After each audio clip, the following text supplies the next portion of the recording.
Façon originale et même humoristique de parler du burn-out professionnel, un sujet préoccupant. Elle a créé une pièce de théâtre. Voici Sophie Zorniaux.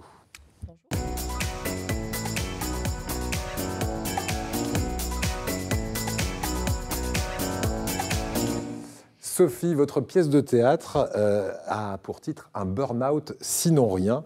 D'abord, comment est venue l'idée? Parce que c'est une pièce de théâtre, on va le signaler, qui se joue sur des scènes. Vous étiez vendredi dernier au théâtre Francis Gag à Nice, mais pas uniquement, ça se joue aussi dans des entreprises, au contact de ceux qui peut-être parfois souffrent un peu et sont sur le point de faire un burn-out. C'est venu comment? C'est une expérience personnelle?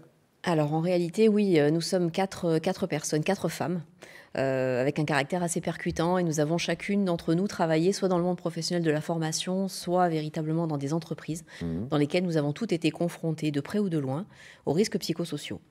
À un moment donné, il nous est venu l'idée de créer justement cette pièce de théâtre parce qu'on s'est aperçu qu'on avait eu des proches qui avaient malheureusement subi certaines choses nous-mêmes.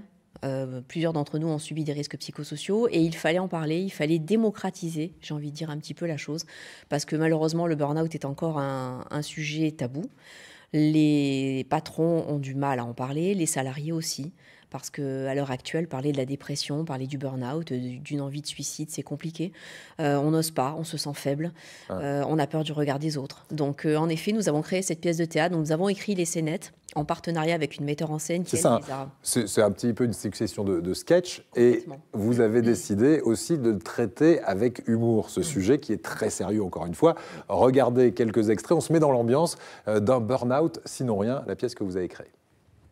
SOS suicide, dépression, burn-out, tout bonjour, j'écoute. Mais je suis animateur dans un club de vacances. Tout a commencé par un simple mal au dos. Il y a certaines entreprises dans lesquelles l'humain prévaut sur la rentabilité, oui, certaines. Alors moi, je n'ai jamais fait de demande de mutation. Ça ne rentre pas dans ma fiche. Alors moi, tout ce que je souhaite, c'est un poste qui soit égal à celui que j'ai actuellement. Je sens que tu souffres. Est-ce que je peux t'aider? Écoutez, monsieur, calmez-vous. Ceci n'est pas un procès. Voilà, et derrière la dame Sophie Zorniaux qu'on voit là à l'image, il y a une roue de l'infortune là derrière vous. Qu'est-ce que c'est cette roue de l'infortune? Alors cette roue de l'infortune, ce sont les 8 risques psychosociaux principaux auxquels on peut être confronté malheureusement dans le cadre de n'importe quel métier, puisque les risques psychosociaux touchent toutes les catégories socio-professionnelles à tous les niveaux hiérarchiques, que ce soit les patrons, que ce soit les salariés, les collaborateurs, dans tous les niveaux. Alors justement, quand vous allez jouer cette pièce en entreprise, qui en fait la demande? Les salariés, les chefs d'entreprise, qui vous appellent? Alors ça dépend, les deux. Ça peut être en effet des comités d'entreprise qui font appel à nous pour leurs salariés. Donc là, ils financent directement la pièce et ils font intervenir plusieurs de leurs collaborateurs. Ou ça peut être des patrons, parce qu'il faut savoir que maintenant, les risques psychosociaux, justement, étant donné que nous avons plusieurs risques qui sont reconnus maladies professionnelles, cela coûte très cher aux entreprises.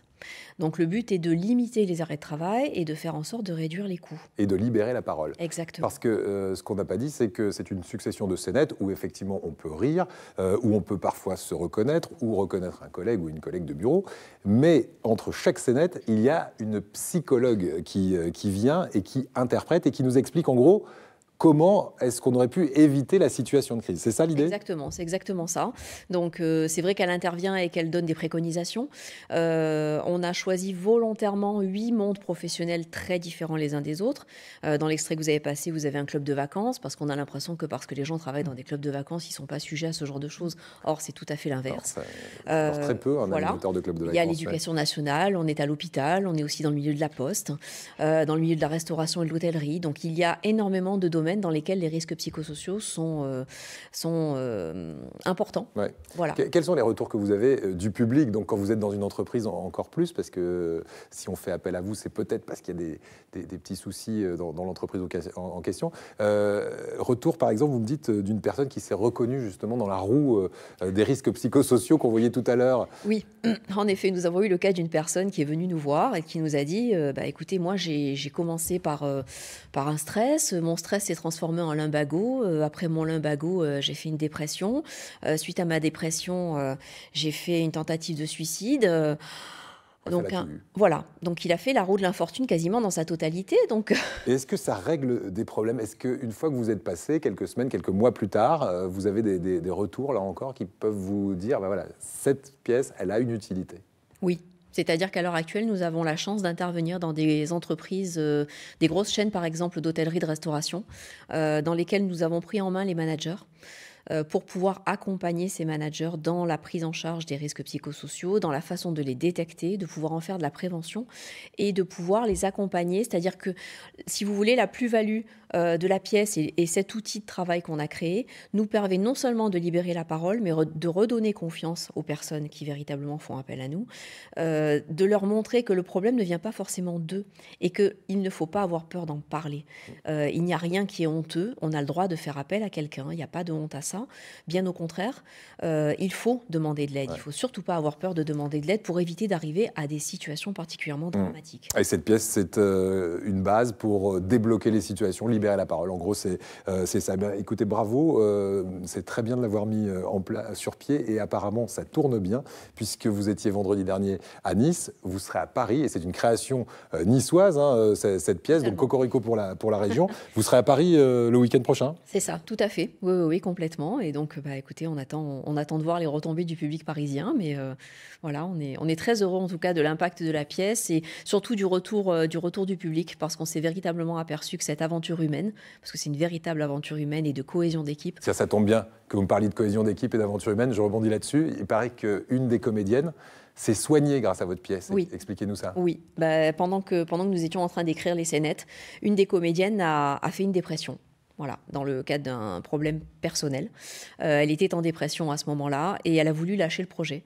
Et j'ai absolument tenu à ce qu'elle reste dans le projet parce que pour moi, c'était quelque chose d'important d'abord qu'elle continue de faire partie des 4 personnes essentielles de l'équipe. Et ensuite, ça a été bénéfique pour elle parce que c'est quelque chose qui, l'immersion dans ce projet, lui a apporté véritablement le côté curatif qui était nécessaire. Voilà, cette pièce, un burn-out, sinon rien, bonne pour le public, mais aussi pour ceux qui jouent cette pièce. Allez, moi je vais vous faire plaisir, on va parler un petit peu de votre région à vous. Vous venez de Nice, vous m'avez dit il y a un petit coin de paradis où j'aime me retrouver parmi vos coins de paradis. Il y a cette photo, on va vous l'envoyer sur un de nos écrans. Est-ce que vous reconnaissez l'endroit? C'est Saint-Paul-de-Vence. Saint-Paul-de-Vence, sans hésiter, les téléspectateurs vont pouvoir la voir également. C'est la bonne réponse. Oh, un petit peu de musique, on me dit qu'on n'a pas le... Est-ce que je peux... Ouais, on va le faire très rapidement. C'est quoi votre chanson préférée? Louis Armstrong, A Wonderful World. On vous l'offre. C'est bien. Oui. La sérénité. C'est la sérénité totale. Un burn-out sinon rien. Et on n'hésite pas à appeler votre groupe de théâtre. C'est Formact. Soformact.fr. Soformact.fr et vous allez pouvoir peut-être faire venir cette pièce dans votre entreprise. Merci beaucoup Sophie Zornio et faites briller notre région donc à Paris les 6 et 7 décembre prochains avec votre pièce de théâtre. Maintenant